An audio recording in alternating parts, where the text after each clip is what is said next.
If there's one thing I teach, and I want to remind you of it, it's really simple. Getting things is not going to make you happy. That's good news in a tough economy. It's a good reminder. It doesn't matter what you get. Doesn't matter whether it be money or opportunity. All those things might excite you for the moment. Even a relationship, as magnificent it may be, might be exciting for a while. But if you don't keep growing, that relationship isn't going to stay exciting. So the secret to real happiness is progress. Progress equals happiness. And if we can make progress on a regular basis, we feel alive. And that's why at the beginning of the year, we get this thing like, okay, I can have this fresh start. I could really do what my soul desires. I could expand. I could grow. I could improve. I could change. Or maybe better than change, I could progress. See, think about that. Progress is an aliveness to it, doesn't it? You don't have to work at changing. People say all the time now, well, I'm working on changing. Don't worry about it. You don't have to work on changing. Change is automatic. Your body's going to change whether you want it or not as the years go by. And no matter how hard you work, there's going to be some changes going on there. And the economy is going to change no matter what you want it to do. The weather is going to change. Relationships are going to change. Everything in life is always changing. We don't have to work on change. Change is automatic, but progress is not. So if you want to make real progress, then you really got to look at your life in a different way. You got to say, I got to take control of this process and not just hope it's going to work out like people do who make a resolution. Because really, isn't that what they're really doing at the beginning of the year? They're saying, well, here's my resolutions for the year, and they really basically tell you their wishes. It's their wish list. It's what they hope it all comes together. And then they call it a resolution, but they don't know what a resolution is. When you resolve something, to have a resolution is to resolve it. When you resolve, this is how it's going to be. That's when you cut off any possibility except the thing you've committed to. It's like the old adage, if you want to take the island, you burn the boats. Because when you burn those boats, there's no going back. You're going to find a way to make things work. And most people, they're stating what they hope will come together. And if it doesn't happen, then they're disappointed, but they're not too disappointed because they're not too vested. What does it take to successfully create a lasting change in your life? To not only have a New Year's resolution you follow through on, but really have a lasting change? Well, the first step for lasting change is very much like making a New Year's resolution. Fundamentally, it's the same. The first step is you got to have a vision for what it is you really, truly want. Not what you think you want or what you should have. I mean, what are most people's New Year's resolutions? I'm going to stop eating sugar. I'm going to stop smoking. I'm going to lose 10 pounds. The problem with that is it's not very inspiring for most people. It's not telling you what you're going to get. It's only what you're not going to do. And it's kind of hard to have you move forward with that. A vision is about what you're here to create. A vision that really works is one that excites you. If you say, well, my resolution, my goal, my outcome for this month, this week, this year is to lose X number of pounds, that's okay, but it's not very compelling. It has to be a compelling vision. It's got to have something that has the power to pull you, not something you have to push yourself to do. Those are two different kinds of motivation. Push requires willpower, and willpower never lasts. What will last is pull. Having something so exciting, so attractive, something you desire so much that you have a hard time going to sleep at night and you get so up early in the morning to rock it and take it to the next level. That's what you're looking to create. And that isn't easy to get. But one of the reasons we do seminars and events, and we say, why do that? Why not just read a book or something? Is because when you get in an environment where you're with people that are being put in a peak state, like when you're going to a sporting event, if you watch a sporting event at home, it might have a certain level of excitement. But when you're in a stadium with 50,000 people, suddenly it has a whole different level of intensity. And we feel that. And the bottom line of our follow-through comes down to our emotional intensity. In a different state of mind, you're going to come up with a much better and a more exciting vision than if you're sitting on the couch going, okay, what are my new resolutions for this year? And you're doing it the morning after the new year has started and you're a little inebriated and the football game's on in the background.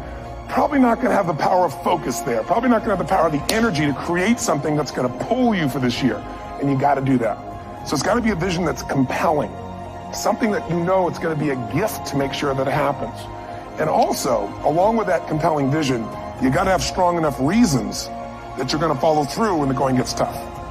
That's one of the biggest things missing for most people. They say, this is what I want to do. It's not very exciting. It's not very compelling. But most importantly, they don't have strong enough reasons to push themselves through what's going to be necessary to get that dream, to get that goal when the inevitable challenges come up. When you're starving, hungry, and you're trying to go on a diet, right? When you got no time and you're stressed out and you haven't worked out still, and that's what you're supposed to do. when the economy gets tight and what you thought you're going to do doesn't work, and so you give up on the goal instead of finding another way to get there. You don't let the fear take you over if you've got strong enough reasons. Those reasons can be positive, or those reasons can also be negative. They can be, if I don't do this, this is what's going to cost me. And if I do this, this is what I'm going to gain in my life. Reasons come first, answers come second. If you get a compelling vision and you got strong enough reasons that will push you through the tough times, you're going to do things other people don't do. Instead of collapsing, even if you get off target, you won't go, oh, I blew it. You'll get right back on target, make the change, make things happen. And I know you've done this in many areas of your life. Just think about it again. I'm not teaching you something really new here today. I just want to remind you of what your soul knows. You got to change, you got to improve, and you got to go through a simple process fundamentally to make that progress. First step, vision that's compelling. Second step, make sure that there's strong enough reasons to follow through. Third step, you got to review it and feel it every day. I mean, anything. Have you ever had this happen in your life? Has there been anything in your life that you've ever wanted so badly? You were so desirous of it. You had such a hunger for it that you couldn't stop thinking about it. Could have been a career move, could have been when you were a kid, a car, it could have been a relationship, it could have been anything, but you were obsessed. You wanted to make this happen. You wanted to attract this to your life. You just wanted something. And you didn't even know how to get it. But it was so compelling to you. You kept thinking about it every day, envisioning it, imagining it, feeling it. And then stuff happened. And suddenly you started to attract people or situations to your life, and it just came together. Like, you didn't even have a total plan. It was just that it was so a part of your focus with so much intensity and emotion so often that it sensitized you to notice anything that could get you there. There's a part of your brain called the reticular activating system. For short, we call it the RAS. That part of your brain determines what you notice in the world. And it's really important because when you set a goal, when you get really clear on a vision, there's strong enough reasons, and you review it enough, and it becomes a part of you, that part of your brain says, anything that relates to this, I need to notice. It's like, did you ever buy a certain kind of car or maybe a certain outfit, and suddenly you see that car everywhere, or those outfits everywhere? You know, the cars were always around, but why do you see it now? Because your RAS knows this is important. This is part of my world now. Similarly, when you really get clear and it's compelling and you're reviewing it every day, got strong reasons, and you're reviewing it every day and you're feeling it, the brain becomes incredibly acute at noticing anything to get you to move forward. And so that's the power of this. So, you know, what do people do with a New Year's resolution? They come up with something they kind of want. It's not a compelling vision. They don't really have strong enough reasons, and they never review it again until they notice that they broke what they said they really want to have make happen, because they didn't really resolve. You resolve, you got the vision, it's compelling, you review it daily, and you feel it, you envision it, and you experience it. Simple as it sounds. Now, ultimately, what is this really about? Ultimately, if you're going to have lasting change in anything, you're really talking about just raising your standards. I mean, I always tell people, if you want to know how to change your life, I give it to you in 3 words, boring as it sounds: raise your standards. And what does that mean? Corny as it sounds. Raise your standards. Oh, thank you for the breakthrough thought, Tony. I'm glad I wasted my time watching this little email with you. But think about it. Lasting change is different than a goal. You don't always get your goals, but you always get your standards. Maybe it would help you is to think about it this way. I try to explain standards to people with a different set of words. Think of it as everybody in life gets their musts. They don't get their shoulds. Like, think about it. Most people have a list of shoulds, don't they? Don't you have a list of the shoulds, things you should do, you should follow through on? I should lose some weight, I should work out more, I should make more calls, I should respond more rapidly to my email, whatever, you know? I should get into the office earlier, I should be, more confident. Whatever your should list is, people love to have their should list be met, but it's kind of like New Year's resolutions. If it does, it's really exciting, but if it doesn't, which is most of the time, it's a little disappointing, but you kind of know it's not going to happen. But when you decide something is a must for you, an absolute must, when you cut off any possible, you say, I'm going to find the way, or I'm going to make the way. Human beings, when they resolve things, when they make a real resolution inside themselves, which is they raise the standard, they make it a must, they find the way. Think about it in your own life. Haven't you had some area of your life where you raise your standard and your life has never been the same? Maybe at one time in your life you smoked cigarettes, or you did something and you did it for years and you kept trying to change it, and kept telling yourself, I should. And then one day something happened. Something just clicked you over. Something took you over that kind of tipping point. And inside yourself, you said, no more. And it was a very, very different experience, wasn't it? Something inside of you shifted. And what was a should became a must. and you've never gone back. Is there an area like that in your life you can think of? Again, did you ever smoke cigarettes? Did you ever eat a certain way, drink a certain form of alcohol, and then finally say no more, and you just don't go back? And notice this, it doesn't really take any willpower anymore. Because somewhere when we make this click, when we make something a must, we attach ourselves to it.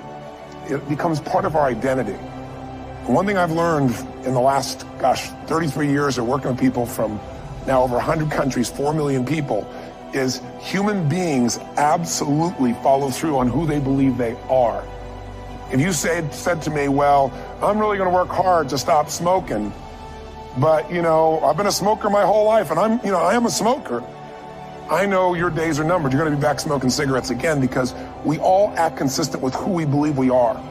I tell people the strongest force in the whole human personality is this need to stay consistent with how we define ourselves. If you define yourself as somebody who is really conservative, you're not going to be crazy and act nuts unless you're really drunk or something, and then you can say it's the alcohol, when it's really just you finally getting permission to be yourself. The alcohol is your excuse. If you're a really crazy person, you act crazy, outrageous, playful. You don't act conservative because that's not who you are. Very often people say, well, I can't do that. I'm not that kind of person. And I always say to people, really, when did you define yourself? I mean, really, how many years ago did you come up with what you could and couldn't do in your life? How many years ago? Most people, if they really look at how they're living their life today, it's based on a set of standards, a set of beliefs that they made choices about 10, 20, 30 or more years ago. I mean, very often we made decisions in our youth or very young about what to believe, about what we were capable of, about who we are as a person, and that becomes the glass ceiling, if you will, that controls us. There's a corny metaphor, but it's true. I remember one time I was with my family at the circus, and there was a person there, and they had this big giant elephant, and you look at this elephant, and they take this little rope, put it around the elephant's neck, and they drive this stake into the ground. And I mean, you look at this and you know that elephant could rip down the entire tent with almost no effort. And yet the elephant doesn't struggle, doesn't try. Why? Because the elephant's conditioned. And they take that elephant and condition the elephant when it's a baby elephant. That's how they train them. When it's a little baby elephant and it doesn't have the power yet, they put a big rope around it and they drive this huge stake in the ground, and the elephant fights and fights and fights. And one day, finally, that elephant decides, I'm not capable of pulling this out. And once that becomes the definition of an identity of anyone, an elephant in this case, they don't even try anymore. It's just who I am, that's how it is, that's just the way it is in my life. I'd like to ask you to take a look at any place you've got a limitation and ask yourself, when did I decide to accept that limitation? And you may not even see it as a limitation, you might see it as just that's who I am. But so often in our lives, we've adapted to be a certain way so that we don't fail or so that people will like us or respect us, but it's not necessarily who we are. Joy comes when you're spontaneous. It's really hard to be truly happy when you're not being yourself. And most of us have no clue who we are. And so a big part of my work, if you've ever been to an event, is to get people to do things spontaneously without thinking, because that's when the real you shows up. That's when the energy comes alive. And when you do that, when you start to connect to your true nature, suddenly there's energy available for you to set a higher standard for what you want in your life. That's what this is really all about. And when I talk about standards, when I talk about, shoulds versus musts, think about your own life. I know there have been areas in your life where some point in time you just shifted and you raised the standard and your life changed. Because whatever people have their identity attached to, they live. We live who we believe we are. That's just how it works. It's just kind of like, I'll give you an example. Look at your physical body. Your physical body today is an absolute reflection of only one thing, not your goals, not your desires, but your standards. The identity you have for yourself. If your standard is you're an athlete, then there's a certain amount of strength, a muscle tone, and energy that's available in your body on a regular basis because that's who you are. And so you do whatever is necessary to maintain that identity. Again, the strongest force in the human personality is this need to stay consistent with how we define ourselves. Because if you don't know who you are, you wouldn't know how to act. Once you lock in on that identity, your brain finds a way to keep you there. If you say, man, I'm overweight, I've always been overweight, I'm big boned, and that's the story you got, then you're going to always find a way to get back there. That's your settling point. That's your identity. That's where things lock in. If you see somebody who's in really great shape, you ask them, do you work out? You know the answer. Yes. How often? And they'll tell you 3 times, 4 times, 5 times a week, whatever. In a seminar, I'll ask people, who here works out at least 5 days a week? And I'm gonna stand up. And you look around that room, and you know that they work out 5 times a week because you can see their body. You don't just get a result without some kind of action, without some form of ritual. Ritual meaning actions you do consistently. Now, do you think those people that are out there working out 5 days a week, do they have more time than you do? Or I have, or anybody else? Of course not. Is their life less busy? Of course not. It's just a must for them. They must work out that way, and they've made that turn in their life change. So I'm not saying you have to work out 5 days a week. I'm just saying whatever you really want, wants don't get met consistently. Standards do. Whatever you identify, this is who I am. And so it's not so much about changing your identity as it is expanding it. You know, deciding that, instead of your goal is to lose 10 pounds, which is not compelling, what if your vision was to get back to my fighting weight? This year, this month, this next 90 days, I'm going to transform my body. I'm going to take on a new challenge. I'm going to find some technique or strategy. There's a million of them that can reframe myself where I'm going to feel younger, stronger, more vibrant than ever before. Here's my reasons. Because I want the energy to really make my life work. Because it's tough out there and I want to be stronger than I've ever been before. I want to go in front of the mirror, and if I'm naked, not, want to laugh. I want to look there and take a good look and go, yeah, I'm proud of whatever I see there. Whatever it takes, something's going to make you laugh, smile, something that's going to tease yourself, but something's going to move you to another level. If you identify yourself in a new way and you own that every day, and that becomes the standard of how you live, you'll find the way to make that standard real. Money's the same way. Think about it. It doesn't matter what's happening, quote unquote, in the marketplace. People that make money find a way to make money no matter what, don't they? I mean, most people's standard is to pay their bills. So that's what most people find a way to do, even when economic times get tough. Most people, if that's their absolute standard, they find a way. Some people's standard is pay their bills most of the time. And so most of the time they do. Some people's standard is not just to pay their bills, but to take care of their family and maybe even some of their friends. And they find a way. In fact, some people may be in a family where they don't have enough money. They barely have money to pay their bills. They work their guts out. And then somebody, their mother, their father, somebody else, their sister gets ill, and there's not enough money to take care of it. Nobody else has money in the family. They don't either, but they find a way to get that money to take care of their mother or father, don't they? And pay their bills. They never could do it before. Why? The situation made them raise their own standard. And not everybody does that. Somebody else in the family might have money and still not take care of their mother. It all comes down to the inner game, my friends. Changing your life is a change in the inner game. The outside world you can't control, but you have absolute control over this one if you learn the dynamics of what shapes you. And identity is one of those simple, clear, fundamental basics that if you start to shift it, everything else will shift in your life as well. Some people, by the way, have to have more than enough money to do what they want, when they want, where they want, with whomever they want, contribute the way they want. And if that's their must, they find a way. I know that sounds overly simplistic, but it's true. Somebody once said you could take all the money in the world out of the hands of everybody, out of all the wealthy people in the world who are really successful, give it to other people. It wouldn't take too long. Those people would have it back in their hands. It's not because they're manipulative. It's because they have a standard. Some are manipulative, don't get me wrong, but they got a standard of what they're going to find a way to make happen. I'm just simply saying to you, take those 3 magic words and live them. Raise your standard. And if you really want to do it, then I'll tell you the most important secret. Have you ever done this? Have you ever told yourself you're raising your standard? Okay, I'm going to go make this happen. I'm going to go make this much money. I'm going to transform my kids. I'm going to create the ultimate relationship in my life. I'm going to transform my body, whatever it is. And then you don't have strong enough reasons and you don't use it. You don't follow through. It's because you didn't back up your standards with what makes those standards real, and that's rituals. Rituals are where the power is. Whenever we do our Robbins results coaching, we say Robbins equals results, the way we get results with people, it's the same way if you listen to my Ultimate Edge program, or back in the old days, Personal Power, or if you went to one of my seminars. You know what I do is I take these huge challenges you got and we break them down to little bite-sized steps. Little things you do each day that after you do them, you get so much momentum that it's easy to succeed. You're not overwhelmed. You have these victory day after day after day on little things. If you went through Ultimate Edge, I'm sure you learned about the hour of power, or the 15 minutes to be able to be fulfilled, or 30 minutes to thrive, where you literally just condition your body and emotion with a couple little rituals So it doesn't matter what's going on in your world. You feel that strength, and it's not fake. It's not some pump up. It's coming from inside you, and it works. Rituals define us. See, all the results in your life are coming from your rituals. They start with a standard and then have rituals that follow it up. Like, for example, if you are where you want to be physically, you have very different rituals than if you're not where you want to be physically. If you're overweight, you and I both know you got a different ritual than if you're physically fit. Completely different. You get up in the morning, what's the first thing you do if you're fit? Your shoes are there, you roll over, doesn't matter how you feel, you put on your shoes, you lace them, you start walking, or whatever that ritual is. If you're overweight, you roll over and you have a very different ritual. You might roll over several times to turn the alarm clock off. You go in and get your mocha, smocha, whatever, special coffee. You stop by at Starbucks, whatever the case may be. You have your nice sugar muffin. It's supposed to be really nice for you. Whatever you do, it's a different ritual.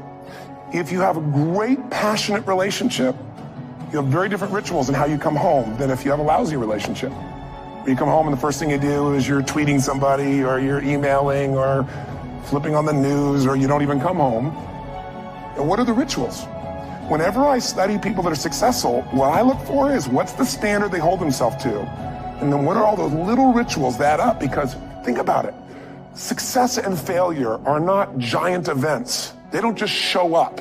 You don't just suddenly become successful or suddenly have this cataclysmic event that makes you fail. It may look that way, but failure comes from all the little things. It's failure to make the call. It's failure to check the books. It's failure to say, I'm sorry. It's failure to push yourself to do things physically that you don't want to do. And all those little failures day after day come together until one day some cataclysmic event happens and you blame that. That event happened because you missed all the little stuff. Do you agree with me? And success, by the way, is not some overnight event. It's all these little things.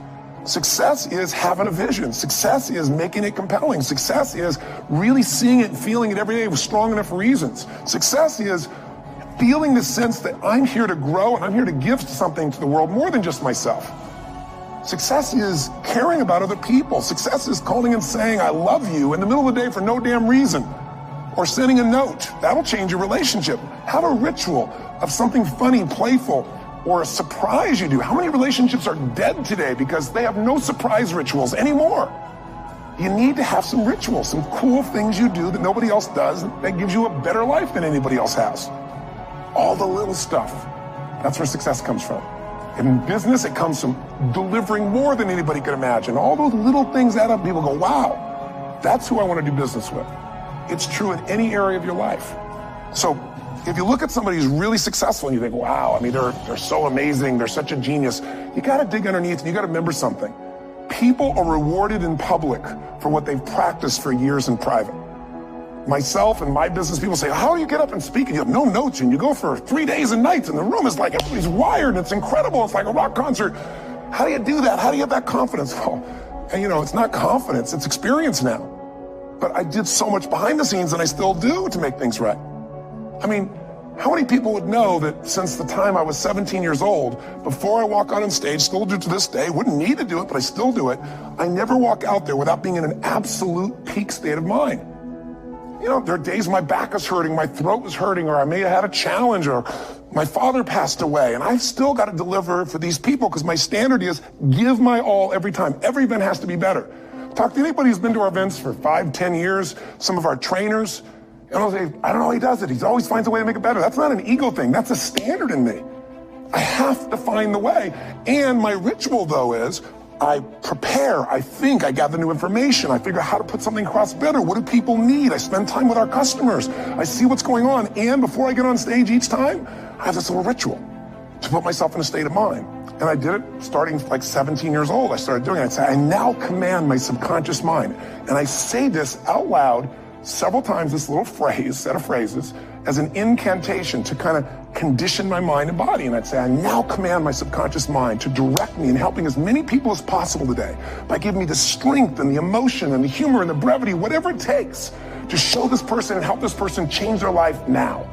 And I started that with a person when I worked with people one-on-one, and I would do that for 45 minutes driving in my Volkswagen to go serve and coach somebody for the first time.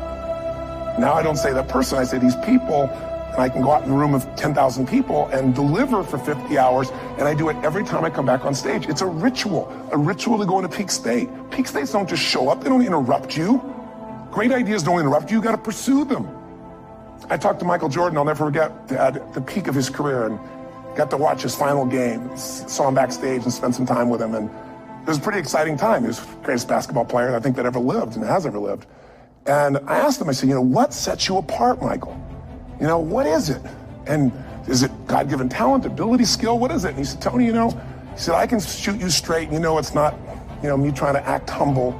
He goes, I have a lot of talent, a lot of God-given talent, a lot of skill. I've worked really hard. But he said, really, it's my standards. He said, every day I demand more from myself than anybody else could humanly expect. I'm not competing with somebody else. I'm competing with what I'm capable of. Magic formula. Because most of us lower our standards. Why? Because who you spend time with, my friends, is who you become. One of the biggest reasons I started going to seminars when I was like 17 is I had nobody around me as a great role model. I could read about somebody, but being around people, being in that environment was very different. Finding a way to go to work with someone who lived that standard of life was very different. You get around people with low standards and you compete with it. You don't need to compete with it. It's like, okay. Remember Jerry Springer? I don't know if he's still in the air, but I remember he used to get people on the show, and I thought, where would he find these people? And why would people watch? I'll tell you why they watch. They watch these people and go, my life's still pretty darn good compared to that person. Look at them. You don't have to change your life. All you have to do is find somebody with a lower standard, and you'll feel good about yourself. But if you feel that good feeling, it's an illusion. The only thing that's going to make you happy, my friend, in this year or any other, is to step up. It's to raise the standard. It's to discover what you're capable of and feel that incredible power of pushing through whatever's holding you back and get to the other side of more of your true self. That's what this game's all about. And look at the best in the world in anything. Tiger Woods, what's his vision? To win golf tournaments? No, to be the best that ever lived. That's his goal. That's his vision. But here's what's interesting. He backs it up with rituals. If you just have a vision and you don't have the rituals, stop lying to yourself. His rituals are, he started doing things nobody did before. He went and started lifting weights. Golfers lifting weights? No way. He went out and he changed his swing when he was the best in the world because he realized in order to be the best that ever lived, he's gonna have to change his swing. If you know anything about golf, you don't change your swing when you're the best. And he went and retrained himself because he has different rituals than other golfers. Now many people are modeling his rituals to get better. It's amazing. You look at somebody like Michael Phelps, the 2008 swimmer, won 7, only 2 people, I think, in history, if I remember correctly, that have gotten 7 gold medals in one session. And here's a guy, he's got number 6 under his belt, and he's exhausted, and he's going in for that final swim. I'm sure you remember. And how does the guy win? By 1/100th of a second. Do you think that was some massive skill that got him over the top? Or was it a standard that says, this is who I am? I am the champion. And no one is taking this from me. And somehow in those final milliseconds, 100th of a second, he pushed himself just beyond his competitor. But you know about Michael Phelps? What allowed him to be able to push beyond that moment is his rituals. Go study the guy. Most people who swim have these unbelievable workouts. He does 2 and 3 of those workout sessions a day. All the other swimmers in the beginning thought he was insane. You're going to overtrain, you can't do that, it's not physically possible. But he had a standard and the rituals to back it up. So here's my final message to you, because I've gotten carried away. I thought I was going to send you like a 5-minute message, but as you can see, there's no script here. It's just me going a little crazy with you. But I want to really see you get what you want this year. Don't let this year be like last. And if last year was great, still don't let it be that way. Raise the standard. If your life is perfect and extraordinary, you darn well know you're not going to be happy unless you keep making it better. That's what makes us feel alive. It's not what we get that make us happy. It's who we become and what we're able to give because we become more. That sense of contribution is what creates the deepest meaning. So here's my assignment for you if you want one.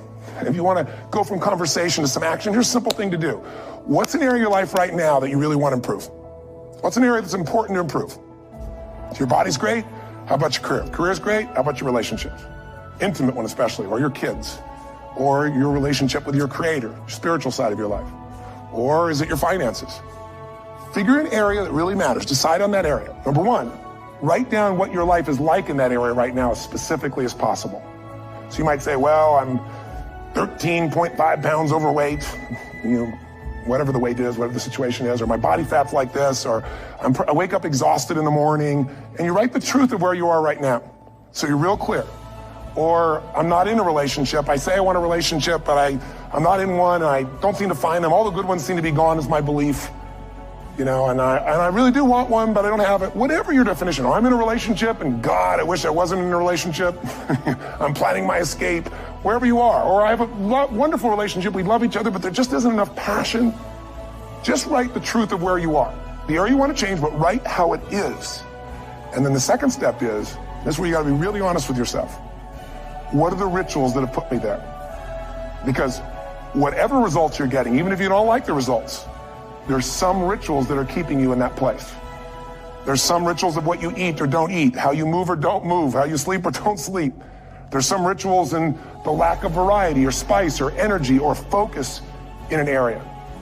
There's something you're doing, and it's usually not one thing, it's a bunch of little things that you kind of do consistently whenever you think about getting in a relationship, whenever you think about working out, whenever you think about money. You get yourself in a state of overwhelm. You start thinking about all the things you can't control. Just write down all the rituals you have, and then here's the third step. What do you want? What's your vision? And be really specific. I want to be my fighting weight. I want to be the strongest I've ever felt. I'm going to turn my, whatever it is, be specific. And then, last step number 4, what are the rituals that'll get you there? What would you need to do differently each morning if you're going to be that kind of energy, that kind of strength? How often would you work out? What days would you work out? What time? A ritual is something you do consistently, usually at a specific time, so it becomes automatic. Let me tell you something. Willpower doesn't last, but rituals can last a lifetime. I bet you have some rituals in your life right now you've been doing for years, even though some of them don't serve you. I'm just saying, wake yourself up. If you want a new year and a new life, you don't need to start on January 1st. Start today. Start with this little video. And just begin to see what happens and see how easy it is to just do a few little rituals. Don't do them all, just do 2 or 3 new things. And you know what happens? You'll get momentum.